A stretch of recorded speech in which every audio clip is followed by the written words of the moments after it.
ประชาไม่ว่าหนใดเป็นมิตรด้วยดวงจิตสดใสเราอยู่ในประชาอุ่นใจทั่วกันปราบภัยและพกพรให้เข็ดขลาเราปราบปรามเสริมความสุขสันต์เด็กที่แกล้งกล้านั้นเราฝึกกายาทุกวันเพียงกว่าเล็กนั้นตำรวจไทยชาติชายเอาไว้ลายตำรวจไทยช่วยประชาไม่ว่าคนไหนเป็นมิตรด้วยดวงจิตสดใสเราอยู่ในประชาอุ่นใจทั่วกันปราบภัยและขอพานให้เข็ดขาวเราปราบปรามเสริมความสุขสันต์เล็กที่แกล้งกล้านั้นเราฝึกกายาทุกวันแข็งกว่าเล็กนั้นตำรวจไทย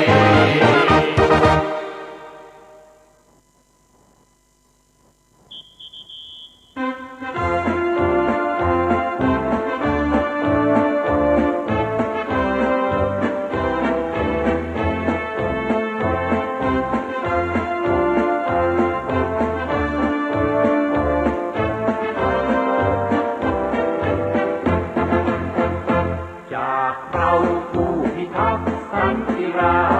ษฎร์มีอำนาจยามกระบือถือกฎหมายฝากบทเพลงคำนำเสียงของตำรวจไทยมีระเบียบเทียบวินัยซึ่งทรงไว้นายบัญชาจากใจผู้พิทักษ์สันติรา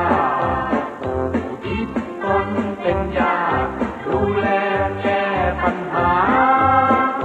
อาทิยานใจเราอุทิศเพื่อชาวประชาน้อมจะปีกายายืนเคียงบ่าประชาชนปราบปรามสร้างความลมเย็นเช่นฝันฝ่าฟันแม้นมีมารมาผจญเราจะทำเราจะทนเพื่อประชาชนทุกคนปลอดภัย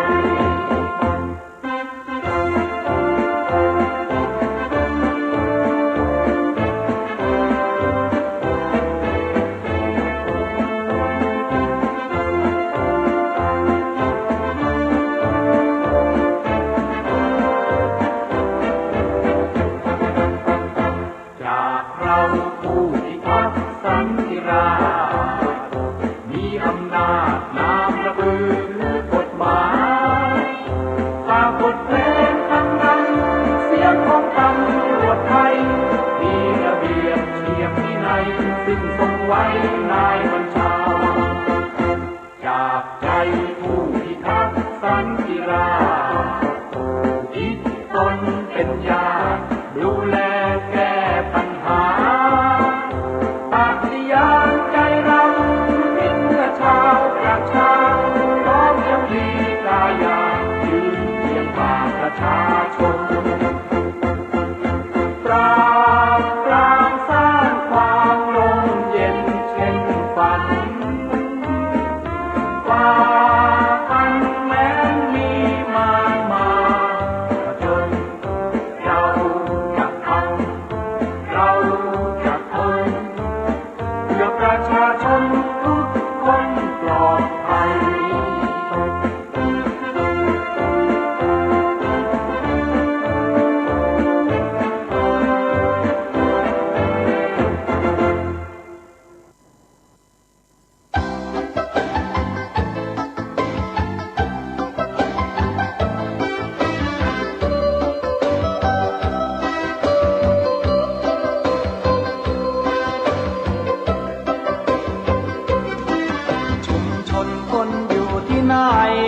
ตำรวจไทยขอไป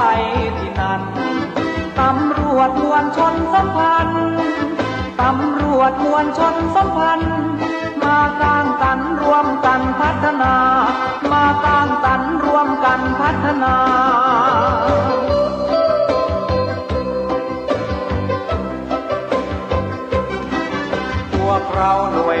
ชสขออำนวยช่วยชาวประชารวมงานสมานดวงใจเพื่อไทยและให้วันพัฒนารวมคิดพ้นทุกคนมีสิทธิ์สร้างชีวิตและให้มีชีวาชุมชนคนอยู่ที่ไหนตำรวจไทยขอไปที่นั่นตำรวจมวลชนสัมพันธ์ตำรวจมวลชนสัมพันธ์มาสร้างสรรค์ร่วมกันพัฒนามาสร้างสรรค์ร่วมกันพัฒนา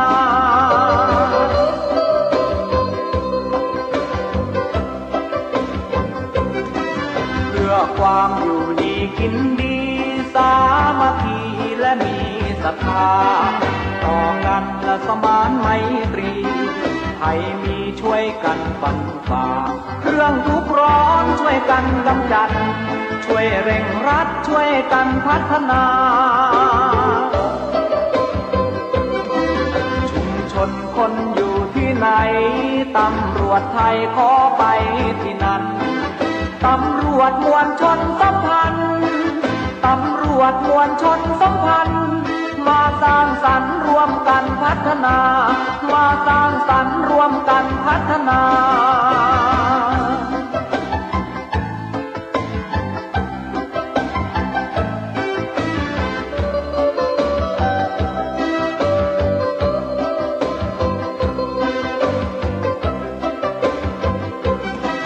ชุมชนคนอยู่ที่ไหนตำรวจไทยขอไปที่นั่นตำรวจมวลชนสัมพันธ์ตำรวจมวลชนสัมพันธ์มาสร้างสรรค์ร่วมกันพัฒนามาสร้างสรรค์ร่วมกันพัฒนา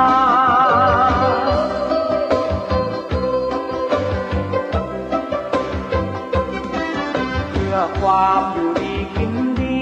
สามัคคีและมีศรัทธาต่อกันสมานไมตรีไทยมีช่วยกันบรรฝ่าเรื่องทุกข์ร้อนช่วยกันกำจัดช่วยเร่งรัดช่วยกันพัฒนาชุมชนคนอยู่ที่ไหนตำรวจไทยขอไปที่นั่นตำรวจมวลชนสัมพันธ์ตำรวจมวลชนสัมพันธ์มาสร้างสรรค์ร่วมกันพัฒนามาสร้างสรรค์ร่วมกันพัฒนา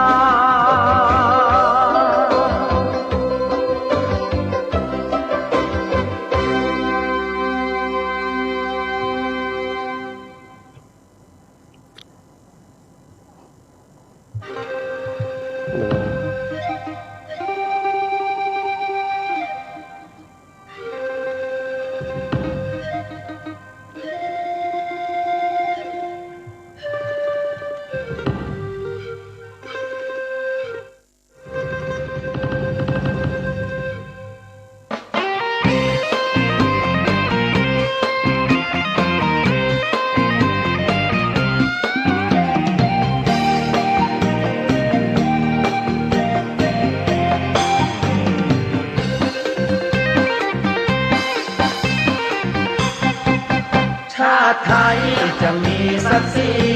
ถ้าได้คนดีแล้วมาเป็นผู้แทนคนไทยสุดใจทั่วแดนถ้าได้ผู้แทนที่เป็นคนดี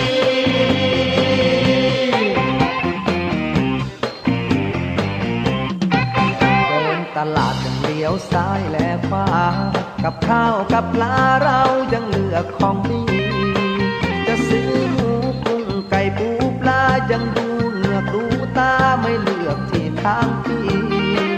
ถ้าโคนเนื้อเอามาทำอาหารเรายังคัดสรรไม่ใส่สารเร่งสีเลือกคนเข้ามาเป็นผู้แทนเลือกคนเข้ามาเป็นผู้แทนไม่ต้องเป็นซุปเปอร์แมนแต่ขอให้เป็นคนดี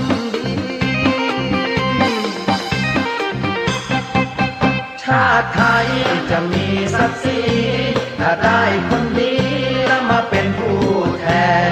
นคนไทยสุดใจทั่วแดนถ้าได้ผู้แทนที่เป็นคนดี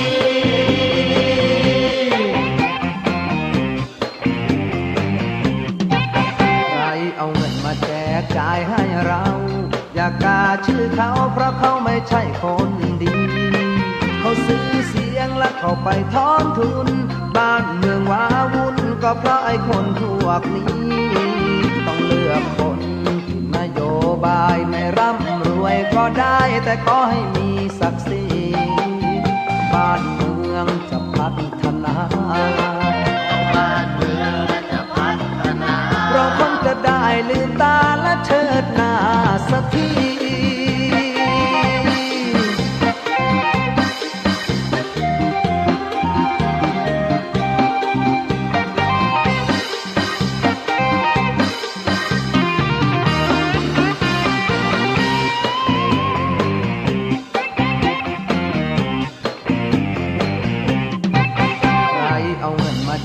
จ่ายให้เราอย่ากาชื่อเขาเพราะเขาไม่ใช่คนดีเขาซื้อเสียงและเขาไปถอนทุนบ้านเมืองว้าวุ่นก็เพราะไอ้คนพวกนี้ต้องเลือกคนที่นโยบายไม่ร่ำรวยก็ได้แต่ขอให้มีศักดิ์ศรีบ้านเมืองจะพัฒนาเราคงจะได้ลืมตาและเชิดหน้าสักทีชาติไทยจะมีศักดิ์ศรีถ้าได้คนดีและมาเป็นผู้แทนคนไทยสุขใจทั่วแดนถ้าได้ผู้แทนที่เป็นคนดี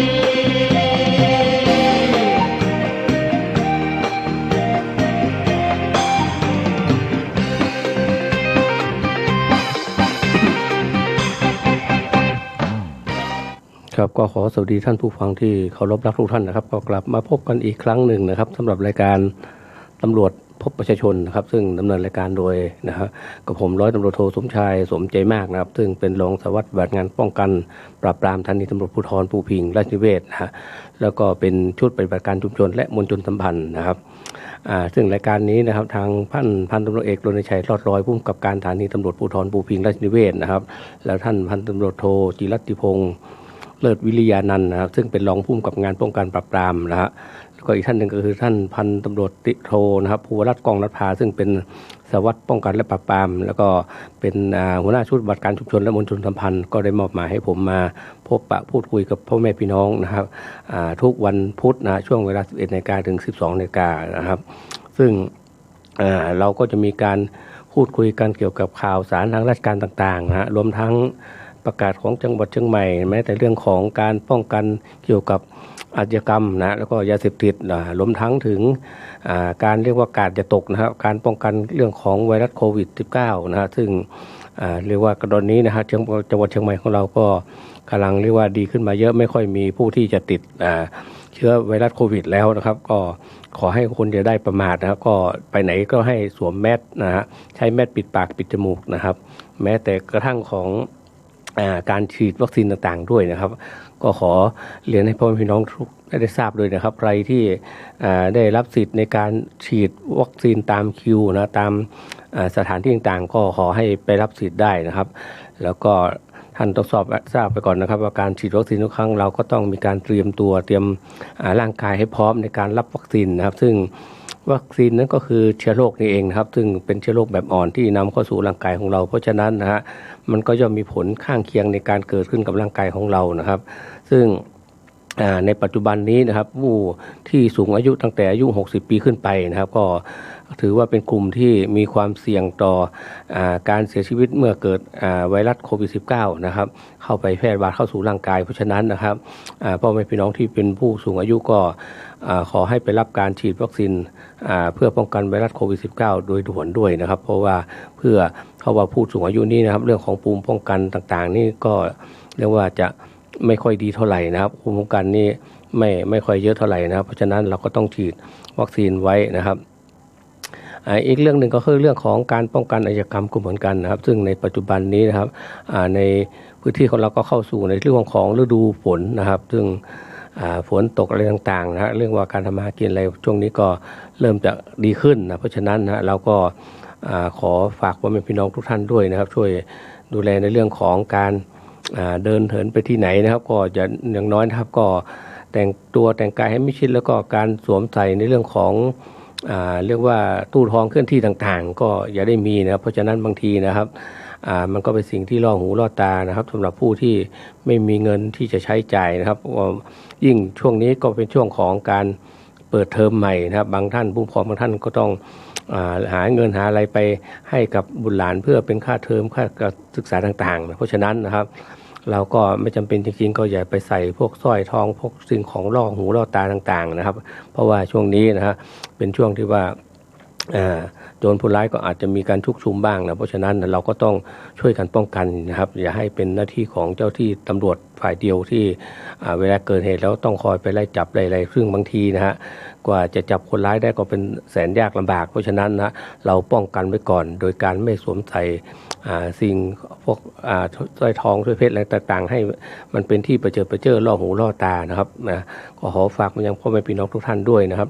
ซึ่งในส่วนของการป้องกันไวรัสโควิด -19 นะครับก็ตอนนี้นะครับก็ยังมีในประกาศของจังหวัดเชียงใหม่ก็มีการเรียกว่าอรุ่มอร่วยในเรื่องของการทำมาหากินของพ่อแม่พี่น้องต่างๆด้วยนะครับซึ่งที่จะเห็นที่ผ่านมานะครับซึ่งตอนนี้ก็จะมีการ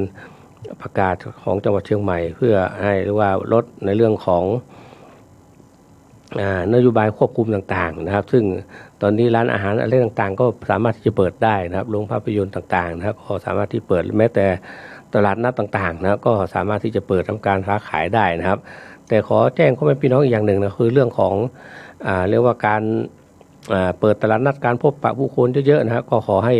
รักษาในเรื่องของระยะห่างต่างๆด้วยนะระยะห่างต่อบุคคลนะครับหรือว่าการปิดแมสนะฮะหรือว่าล้างมือบ่อยๆด้วยเจลแอลกอฮอล์ต่างๆนะครับเพื่อเป็นการป้องกันการแพร่ระบาดของไวรัสโควิด -19 นะครับที่วันนี้ก็ยังเป็นปัญหาอยู่นะครับขอฝากมายังพ่อแม่พี่น้องทุกท่านด้วยในเรื่องไวรัสโควิด -19 นะครับ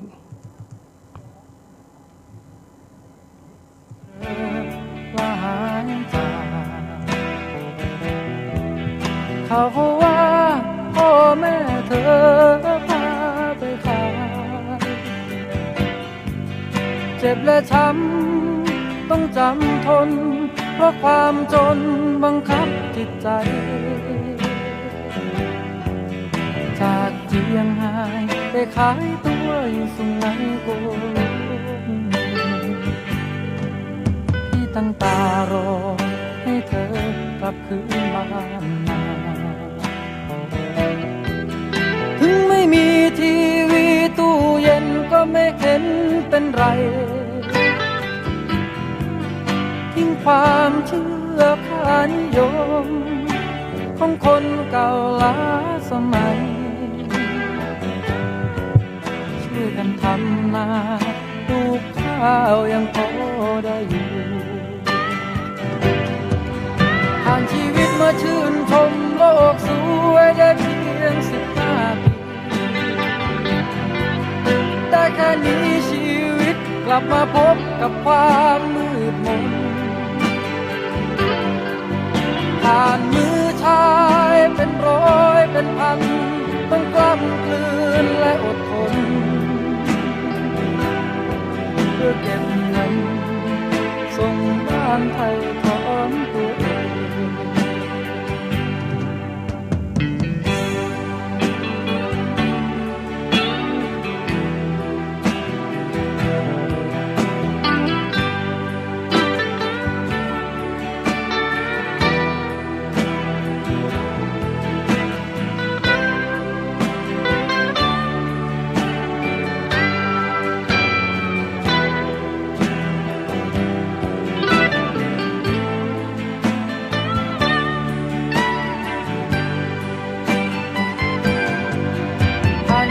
มาชื่นชมโลกสวยได้เพียง15 ปีแต่แค่นี้ชีวิตกลับมาพบกับความมืดมนผ่านมือชายเป็นร้อยเป็นพัน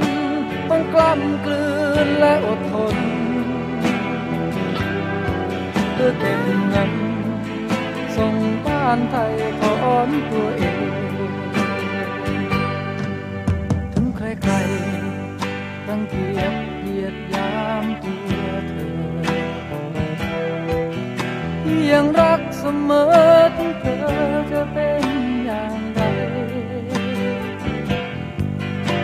ทางนี้ที่ทำงานทำนาทำสวนทำไรจะเก็บเงินไว้ไปไถ่เธอคืนมาอยู่ทางนี้ที่ทำงานทำนาทำสวนทำไรจะเก็บเงินไว้ไปไถ่เธอคืนมา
ให้แรงเหล็กก็แดงคู่ชูนเรายกมันขึ้นทั้งเตรียมทั้งแรงปูดบงเฮ้ไฮ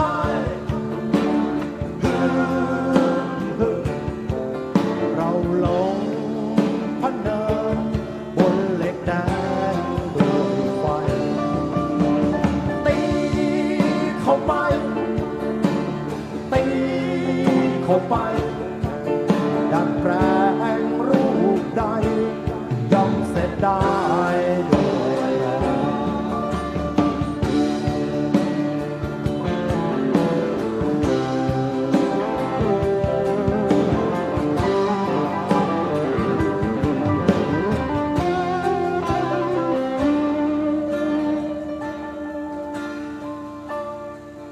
ทุ่มกายทุ่มใจ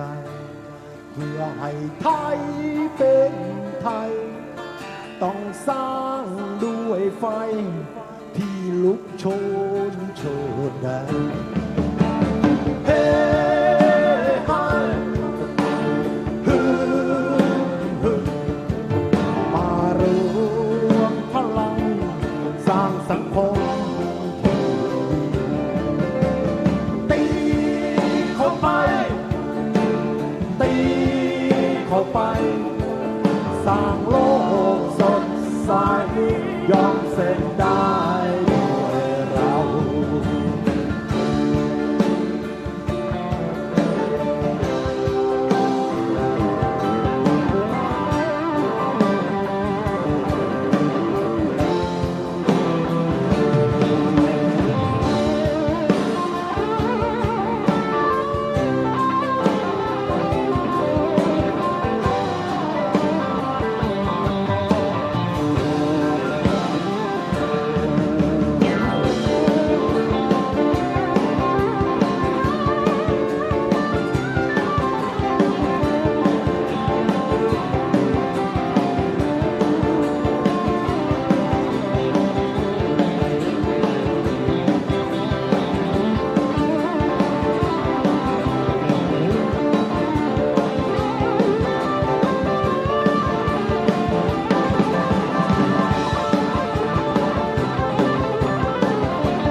สร้างโลกสดใสย่อมเสร็จได้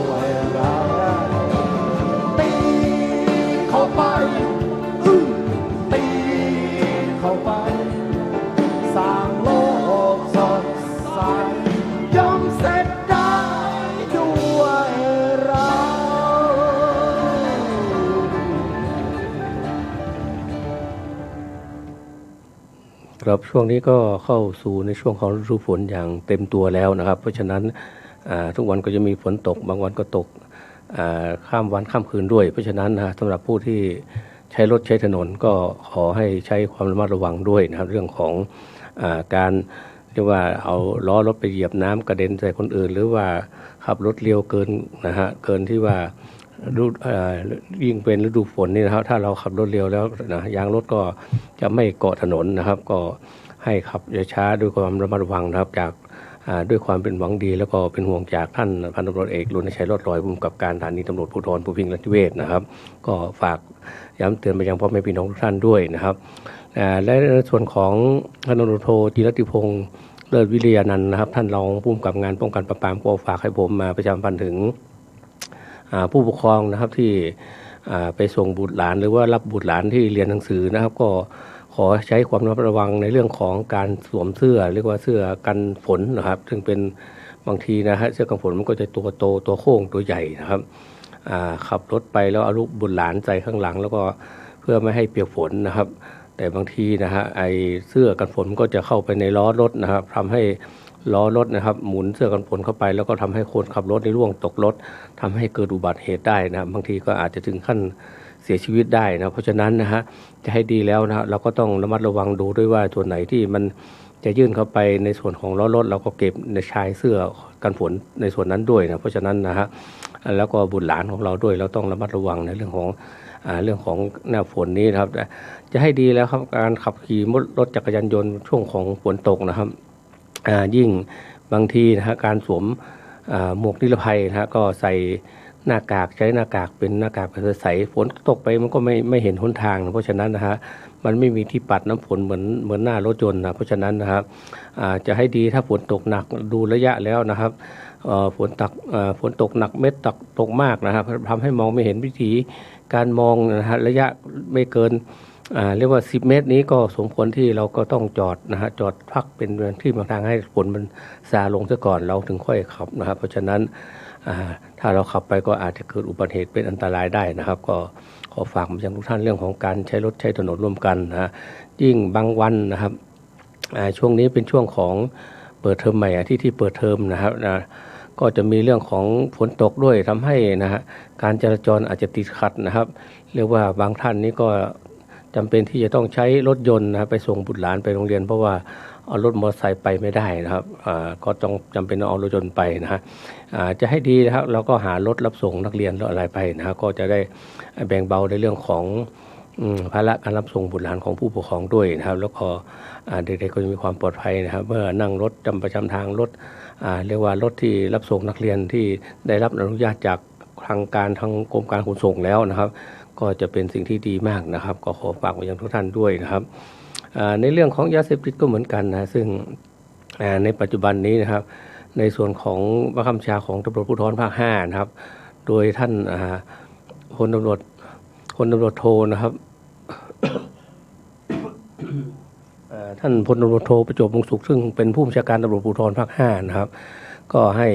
มอบนโยบายให้กับทุกสถานีตำรวจภูธรนะครับทุกที่ทุกแห่งนะฮะจะทำโครงการชุมชนยั่งยืนป้องกันยาเสพติดแบบครบวงจรนะครับตามแผนยุทธศาสตร์ชาติซึ่ง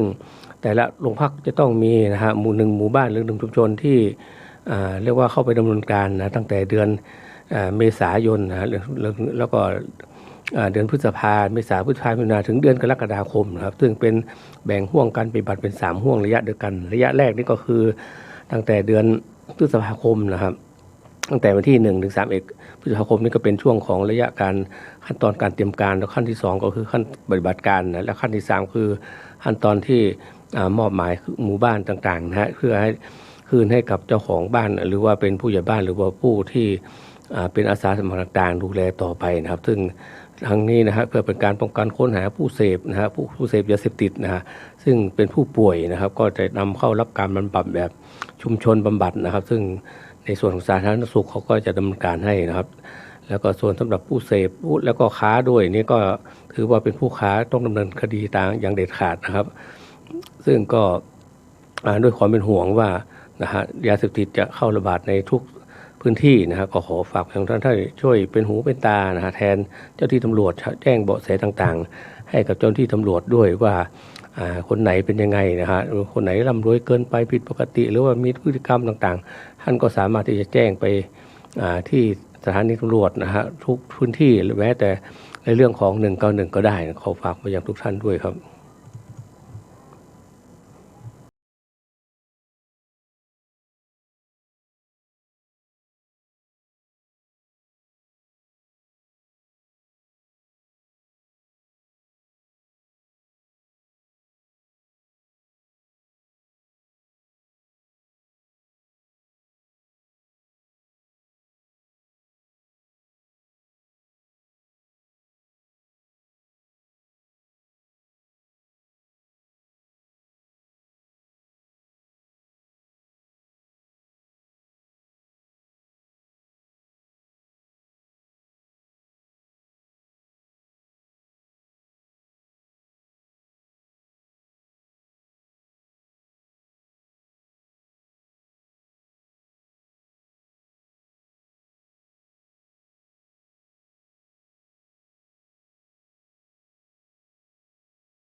วจุมพิษเธอไปทั้งสอ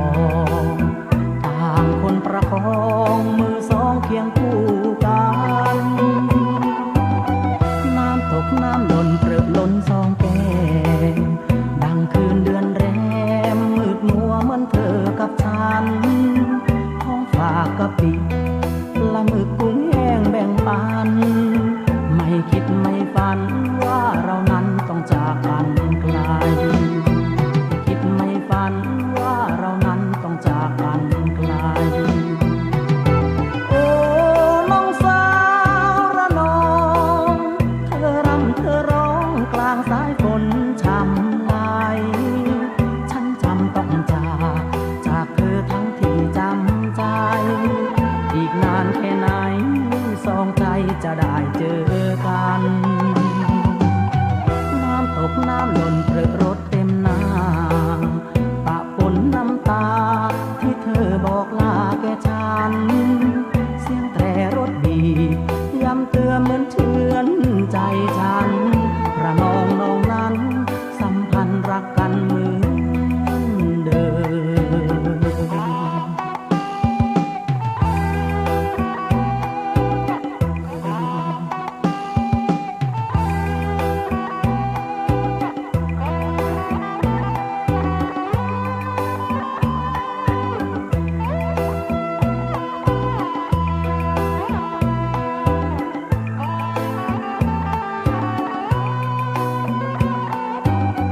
น้ำตกน้ำหล่นเปรอะรถหัวใจน้ำตาแทบไหลวันสุดท้ายที่ระนองถ้ารถทัวร์จุมพิษเธอไปทั้งสองต่างคนประคองมือสองเคียงคู่กันน้ำตกน้ำหล่นเปรอะล้นสองแก้ม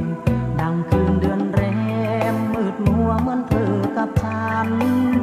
ของปากกะปิปลาหมึกกุ้งแห้งแบ่งปันไม่คิดไม่ฝันว่าเรานั้นต้องจากกันไกลโอ้น้องสาวระนองเธอรำเธอร้องกลางสายฝนช่ำไหลฉันจำต้องจากเธอทั้งที่จำใจอีกนานแค่ไหนสองใจจะได้เจอกันน้ำตกน้ำหล่นเปรอะรถเต็มหน้าปะปนน้ำตาที่เธอบอกลาแก่ฉันเสียงแตรรถบีบย้ำเตือนเหมือนเชือนใจฉันระนองน้องนั้นสัมพันธ์รักกันเหมือนเดิม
ครับก็ฝากนำเรียนไปถึงพ่อแม่พี่น้องที่เคารพรักทุกท่านด้วยครับในเรื่องของ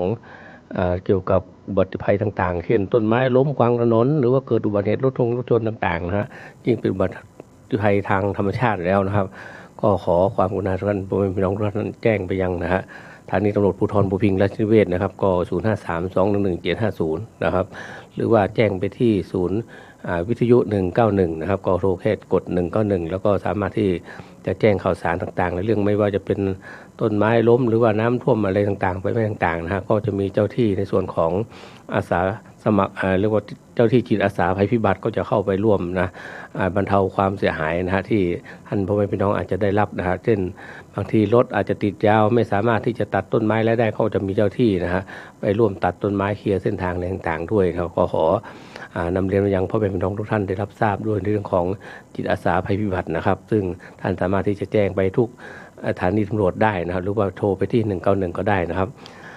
ในส่วนวันนี้เราก็ได้คุยกันหลายเรื่องไม่ว่าจะเป็นเรื่องของการป้องกันการแพร่ระบาดของไวรัสโควิด -19 แล้วไม่ว่าจะเป็นเรื่องของการป้องกันอาชญากรรมการป้องกันเกี่ยวกับยาเสพติดนะฮะแม้แต่เรื่องของการแสวงหาความร่วมมือจากประชาชนในเรื่องของการป้องกันปราบปรามอาชญากรรมและยาเสพติดแม้แต่เรื่องของการป้องกันไวรัสโควิด -19 ด้วยนะครับซึ่งในวันนี้นะฮะในส่วนของผมนะครับร้อยตำรวจโทสมชายสุขใจมากก็ได้รับการดำเนินการโดยท่านพันตำรวจเอกรณชัยรอดลอยผู้กำกับการสถานีตำรวจภูธรภูพิงค์ราชนิเวศนะครับแล้วก็ท่านพันตำรวจโทจิรติพงศ์เลิศวิริยานันท์ซึ่งเป็นรองผู้กำกับการป้องกันปราบปรามแล้วก็อีกท่านหนึ่งก็ท่านพันตำรวจโทภูวรัตน์กองนภานะครับก็เรียกว่าเป็นสารวัตรป้องกันปราบปรามและเป็นหัวหน้าชุดปฏิบัติการชุมชนและมวลชนสัมพันธ์นะฮะก็ให้ผมมาพูดคุยกับพ่อแม่พี่น้องนะทุกวัน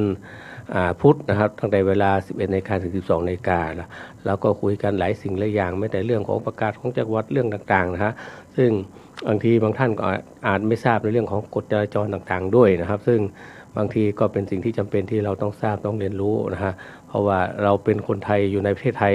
เราจะอ้างว่าไม่รู้กฎหมายไม่ได้นะการอ้างไม่รู้กฎหมายนั้นไม่สามารถนำไปใช้นะฮะในการต่อสู้คดีต่างๆได้นะครับเพราะฉะนั้นเราเป็นคนไทยเราก็ต้องรู้กฎหมายสิ่งอย่างด้วยนะครับแม้แต่เรื่องของการดัดแปลงสภาพรถเพื่อใช้ในการครับหรือว่าแข่งกันบนท้องถนนหลวงนะครับนี่ก็ถือว่าเป็นสิ่งสำคัญและเป็นอันตรายมากสำหรับผู้ที่ใช้รถใช้ถนนคนอื่นนะฮะผู้ที่ไม่ได้เกี่ยวข้องอะไรต่างๆบางคนเขาก็ขับของเขาดีๆอยู่ในกฎเกณฑ์ต่างๆแต่มีรถบางคันนี่ขับเร็วแล้วก็เสียหลักพุ่งมาชนทำให้เจ้าเรียกว่าคนขับรถคันหนึ่งก็ต้องบางทีก็ถึงแก่ชีวิตนี่แหละครับก็สร้างความเสียหายให้กับผู้อื่นด้วยนะครับเพราะฉะนั้นเราก็ต้องรักษาระเบียบวินัยในเรื่องของกฎจราจรกฎหมายต่างๆด้วยนะครับสำหรับวันนี้นะครับผมก็คิดว่าผมก็คุยกับพ่อพี่น้องมาเยอะพอสมควรนะครับคงจะฝากในเรื่องของเพลงต่างๆนะฮะทิ้งไว้ให้กับพ่อแม่พี่น้องฟังไปนะฮะในส่วนของผมนะฮะก็คงจะต้องเรียกว่าเก่านะฮะคำว่าสวัสดีแล้วก็เจอกันใหม่ในวันพุธหน้านะครับวันพุธหน้าที่จะถึงนี้เราก็เจอกันใหม่นะครับสำหรับวันนี้ขอกล่าวคำว่าสวัสดีครับ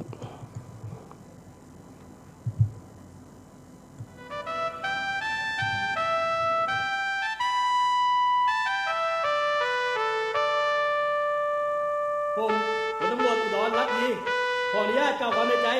ครับผม